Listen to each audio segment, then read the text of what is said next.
This is the story of your enslavement, how it came to be, and how you can finally be free. Like all animals, human beings want to dominate and exploit the resources around them. At first, we mostly hunted and fished and ate off the land, but then something magical and terrible happened to our minds. We became, alone among the animals, afraid of death and of future loss. And this was the start of a great tragedy and an even greater possibility. You see, when we become afraid of death, of injury and imprisonment, we become controllable and so valuable in a way that no other resource could ever be. The greatest resource for any human being to control is not natural resources or tools or animals or land, but other human beings. You can frighten an animal because animals are afraid of pain in the moment, but you cannot frighten an animal with a loss of liberty, with torture or imprisonment in the future, because animals have very little sense of tomorrow. You cannot threaten a cow with torture or a sheep with death. You cannot swing a sword at a tree and scream at it to produce more fruit, or hold a burning torch to a field and demand more wheat. You cannot get more eggs by threatening a hen, but you can get a man to give you his eggs by threatening him. This human farming has been the most profitable and destructive occupation throughout history, and it is now reaching its destructive climax. Human society cannot be rationally understood until it is seen for what it is: a series of farms where human farmers own human livestock.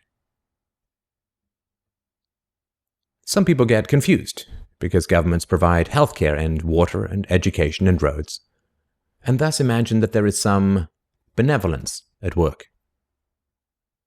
Nothing could be further from the reality. Farmers provide healthcare and irrigation and training to their livestock. Some people get confused because we are allowed certain liberties and thus imagine that our governments protect our freedoms. But farmers plant their crops a certain distance apart to increase their yields, and will allow certain animals larger stalls or fields if it means they will produce more meat and milk. In your country, your tax farm, your farmer grants you certain freedoms, not because he cares about your liberties, but because he wants to increase his profits. Are you beginning to see the nature of the cage you were born into? There have been 4 major phases of human farming. The first phase in ancient Egypt was direct and brutal human compulsion. Human bodies were controlled, but the creative productivity of the human mind remained beyond the reach of the whip and the brand and the shackles. Slaves remained woefully underproductive and required enormous resources to control. The second phase was the Roman model, wherein slaves were granted some capacity for freedom, ingenuity, and creativity, which raised their productivity. This increased the wealth of Rome, and thus the tax income of the Roman government, and with this additional wealth, Rome became an empire, destroying the economic freedoms that fed its power, and collapsed. I'm sure that this does not seem entirely unfamiliar. After the collapse of Rome, the feudal model introduced the concept of livestock ownership and taxation. Instead of being directly owned, peasants farmed land that they could retain as long as they paid off the local warlords. This model eventually broke down due to the continual subdivision of productive land and was destroyed during the enclosure movement when land was consolidated and hundreds of thousands of peasants were kicked off their ancestral lands because new farming techniques made larger farms more productive with fewer people. The increased productivity of the later Middle Ages created the excess food required for the expansion of towns and cities, which in turn gave rise to the modern democratic model of human ownership. As displaced peasants flooded into the cities, a huge stock of cheap human capital became available to the rising industrialists. And the ruling class of human farmers quickly realized that they could make more money by letting their livestock choose their own occupations. Under the democratic model, direct slave ownership has been replaced by the mafia model. The mafia rarely owns businesses directly, but rather sends thugs around once a month to steal from the business owners.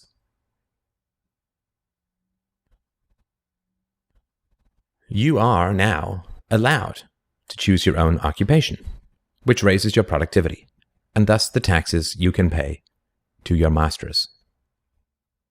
Value this time in your life, kids, because this is the time in your life when you still have your choices. And it goes by so fast. When you're a teenager, you think you can do anything, and you do. Your 20s are a blur. 30s, you raise your family, you make a little money, and you think to yourself, what happened to my 20s? 40s, you grow a little pot belly, you grow another chin. The music starts to get too loud. One of your old girlfriends from high school becomes a grandmother. 50s, you have a minor surgery. You'll call it a procedure, but it's a surgery. 60s, you'll have a major surgery. The music is still loud, but it doesn't matter because you can't hear it anyway. 70s, you and the wife retire to Fort Lauderdale. You start eating dinner at 2 o'clock in the afternoon. You have lunch around 10, breakfast the night before. Spend most of your time wandering around malls looking for the ultimate soft yogurt and muttering, how come the kids don't call? How come the kids don't call? The 80s, you'll have a major stroke. You end up battling with some Jamaican nurse who your wife can't stand, but who you call mama. Any questions? Your few freedoms are preserved because they are profitable to your owners. The great challenge of the democratic model is that increases in wealth and freedom threaten the farmers. The ruling classes initially profit from a relatively free market in capital and labor, but as their livestock become more used to their freedoms and growing wealth, they begin to question why they need rulers at all. Well, nobody ever said that human farming was easy. Keeping the taxed livestock securely in the compounds of the ruling classes is a three-phase process. The first is to indoctrinate the young through government, quote, education. As the wealth of democratic countries grew, government schools were universally inflicted in order to control the thoughts and souls of the livestock. The second phase is to turn citizens against each other through the creation of dependent livestock. It is very difficult to rule human beings directly through force, and where it can be achieved, it remains cripplingly underproductive, as can be seen in North Korea. Human beings do not breed well or produce efficiently in direct captivity. But if human beings believe that they are free, then they will produce much more for their farmers. The best way to maintain this illusion of freedom is to put some of the livestock on the payroll of the farmer. Those cows that become dependent on the existing hierarchy will then attack any other cows who point out the violence, hypocrisy, and immorality of human ownership.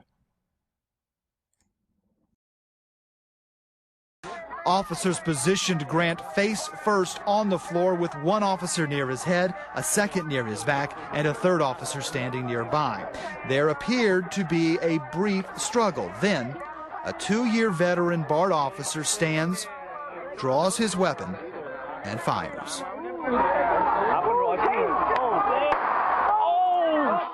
Freedom is slavery, and slavery is freedom.